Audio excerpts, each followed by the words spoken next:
Paul Okamba, c'est la personne qui avait commencé à jouer de la rumba. Ah oui? Et quand il partait à Kin, il a travaillé avec Wendo. Et Wendo a développé la rumba.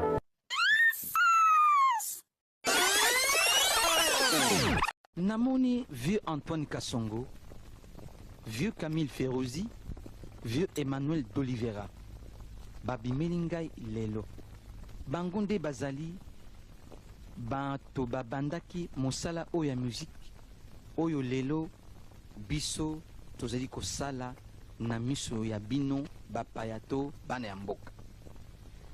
Nani Kotuna vieux Kassongo Antoine, Lokola Yem Tazali Penapenangai, aye bisangai bambula eleki mingi mikolope eleki mingi tomona kabango lisusu te mpe toyoka kabango lisusu te kasi boyoka mongongo ya vieux Antoine Kassongo kokamwa te tata kokamwa te biso bakukulutu na mbino tosalaki mosala wana mingi mpe totikaki nano nzungu moke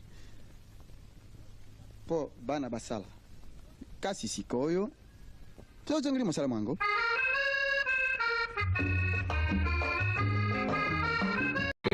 Vous savez bien que nous préparons notre grand show à l'Olympia et comme ce show doit présenter quelque chose d'africain et de congolais, il nous faut d'abord à la base une formation traditionnelle et une formation rituelle, quoi.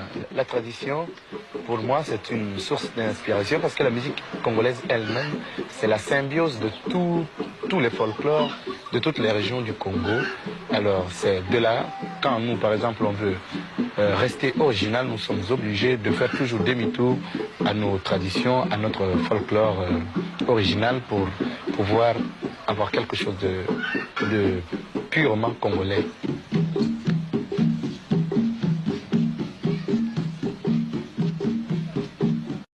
L'histoire de la rumba congolaise est une histoire d'un peuple qui a décidé de lutter contre l'oppression avec la musique.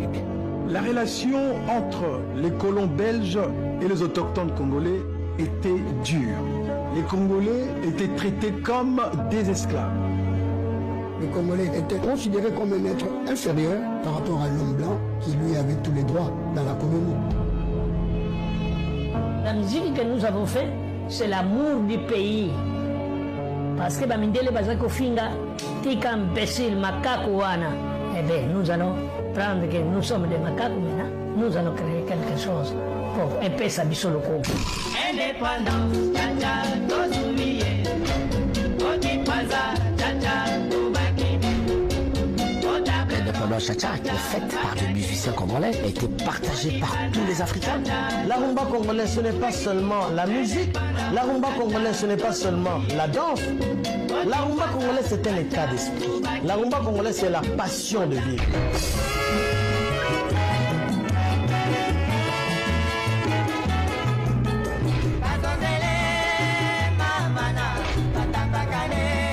Ça, c'est nous. Ça se trouve dans le sang. À Harlem, tu avais Armstrong, tu avais Duke Ellington, tu avais Comte Basie. Kinshasa, Léopoldville, c'est la même chose par rapport à l'Afrique. Une métropole artistique. Tout le monde rêvait d'aller à Kinshasa. Nous avons la richesse des diamants, l'or, le coltan et tout ça. Et la musique, c'est une richesse. À Paris, j'ai rencontré Papa Wemba en 2013. Je me rappelle ce jour-là.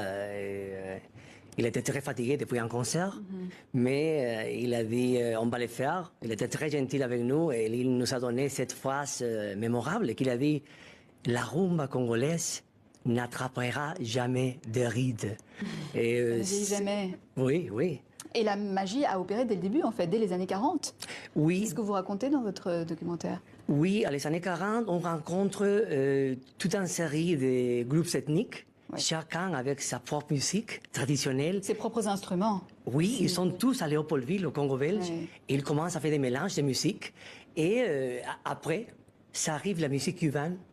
Et la base de la rumba congolaise, c'est ce mélange de musique traditionnelle congolaise avec un peu de cette musique cubaine qui arrive dans les années... Et de l'espagnol aussi.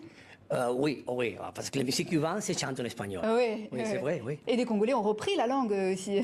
C'est ça qui est intéressant. Tout à fait.